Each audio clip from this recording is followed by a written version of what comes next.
Praise the lord. ఈరోజు దేవుని మాట రోమీయులకు రాసిన పత్రిక 6వ అధ్యాయం 23వ వచనము.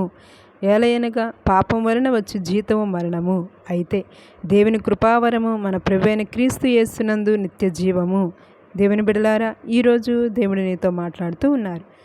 మనకు తెలియకుండానే పాపము కానీ ఏదైనా శాపము కానీ శరీర క్రియలు కానీ ఏలుబడి చేయుచున్నాయో అవి మరణం వరకు కూడా తీసుకువెళ్తాయి. కాబట్టి ప్రార్థించండి. ఒక్కోసారి ప్రభువా, ఏదైనా మీకు విరోధమైంది ఏలుబడి చేయుచున్నదేమో దాని నుంచి విడుదల చేయమని ప్రార్థించినప్పుడు దేవుని కృప అధికంగా నీ మీద పనిచేస్తుంది.